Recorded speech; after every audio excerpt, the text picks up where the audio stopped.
जय हिंद। आज हम लोग पढ़ेंगे 10वीं क्लास के बोर्ड परीक्षा में 2 अंक के प्रश्न हर साल पूछे जाते हैं। जो पूछे जाते हैं, यूक्लिड विभाजन प्रमेयिका से 2 संख्याओं के मौसा ज्ञात करें या अभाज्य गुणनखंड विधि द्वारा 2 या 3 संख्याओं के मौसा और लसा ज्ञात करें। ध्यान रखेंगे कि यूक्लिड विभाजन प्रमेयिका से 2 संख्याओं के केवल और केवल मौसा ही ज्ञात किए जाते हैं, जबकि अभाज्य गुणनखंड विधि से मौसा और लसा दोनों ज्ञात किए जाते हैं।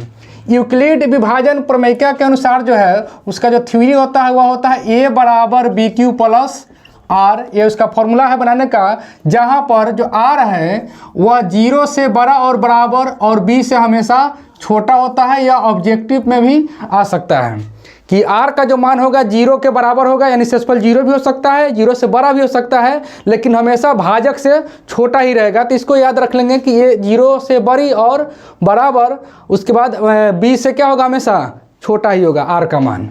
ये हो गया फॉर्मूला उसका यूक्लिड विभाजन से ज्ञात करने का। अब कोई क्वेश्चन दे दिया जाता है, जैसे 135 और 225 का मौसा यूक्लिड विभाजन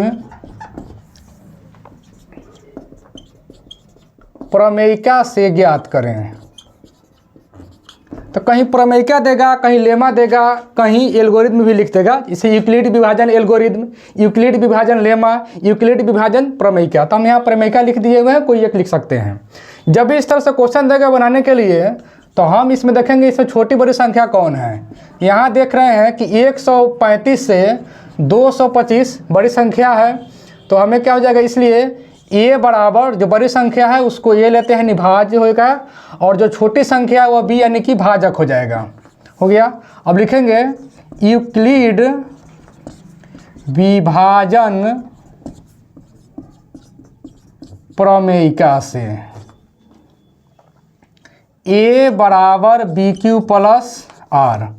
अब एक जगह हो गया हमें 225 बराबर b का मान 135। अब देखते हैं कि 135 से भाग लगता है कि नहीं लगता है। तो इसके लिए हम कुछ रफ कार्य भी कर सकते हैं। अगर नहीं ये समझ में उतना आ रहा है तो रफ कार्य, जैसे छोटे क्लास में हम लोग मौसा ज्ञात करते थे, छोटे संख्या से बड़ी संख्या में भाग देने का, ठीक वही काम यहाँ पर होता है और उसी आधार से फॉर्मूला ही बना हुआ है। ठीक वही चीज़ यहाँ पर भैया है। तो 135 से एक मरतबे लग गया 135, इसको घटाएंगे तो हमें आ जाएगा कितना, 90। यानी कि 135 में एक मरतबे गुना किए, शेषफल हमें कितना आ गया, 90। जब तक शेषफल 0 नहीं आएगा तब तक आगे प्रोसेस करते जाएंगे। फिर अब देखेंगे इस तरह से बनाए थे छोटे कक्षा में, याद रखेंगे 90 से फिर 135 से भाग देंगे तो 90 एकम 90, फिर घटाएंगे तो ये में हो जाएगा कितना, 45। यहाँ घटाव का चिन्ह दे देंगे, 45 हो गया। फिर शेषफल नहीं आया, फिर इसको यहाँ कैसे करेंगे, तिरछा लिख लेंगे। अब यह हो जाएगा ए के रूप में 100 या 135 बराबर, अब बी के रूप में हो जाएगा 90। 90 से एक मरतबा 90 बच गया हमें कितना, 45। फिर शेषफल बराबर नहीं आया, फिर 90 से 45 से भाग देंगे 90 में, 90 45 दूना 90 कट गया।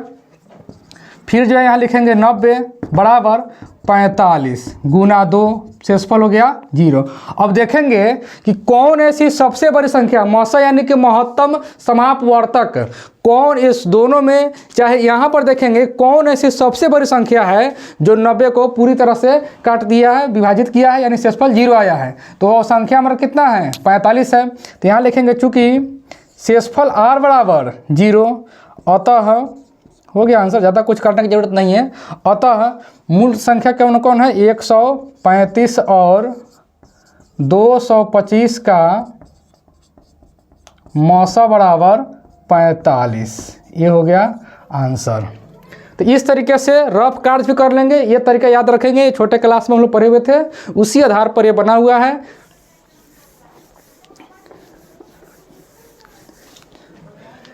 तो ये हो गया हमें यूक्लिड विभाजन से अगर क्वेश्चन पूछेगा, इसी आधार पर जो भी बनाएंगे सो इसी आधार से बनाएंगे। ये 2-3 स्टेप में हो गया, किसी किसी में 4-5 भी हो सकते हैं। एक और क्वेश्चन देख लेते हैं, जैसे 60, 75 और 105 का मौसा और लौसा, मौसा और लौसा अभाज्य गुणनखंड विधि से ज्ञात करें। तो जब ही मौसा और लौसा की बात हो जाएगा, जैसे ही लौसा आ जाएगा वो तो कभी यूक्लिड से होगा ही नहीं है, जब होगा तो अभाज्य गुणनखंड विधि से ही होगा। तो इस सब का फैक्टराइजेशन करेंगे, नहीं अभाज्य गुणनखंड के रूप में तोड़ेंगे।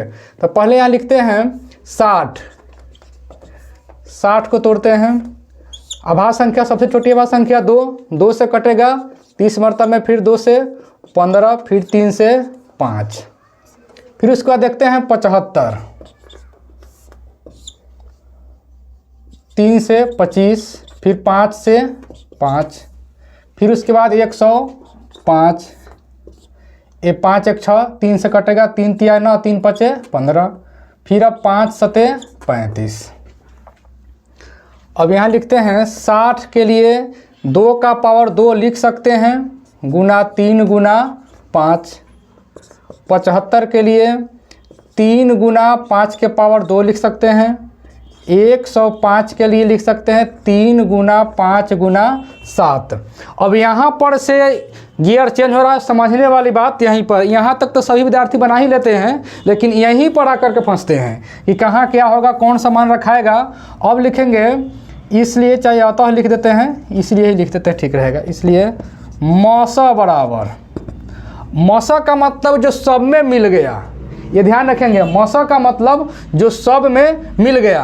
तो यहाँ देख रहे हैं 3 एक बार है, इस तरीके से 3 एक एक बार सब में है, तो यही इसका मौसा हो गया। और इसमें कोई है 5, 1 3 हो गया, 5 इसमें 1 है, इसमें 2 है, फिर इसमें 1 है। अगर हम इसको स्क्वायर न लिख करके अलग अलग ऐसे अगर लिख देते, स्क्वायर न लिख करके अलग भी लिख सकते हैं, तो यहाँ देख रहे हैं कि 5 जो है सो तीनों में एक एक बार मिल चुका है, तो यहाँ 5 भी हो जाएगा।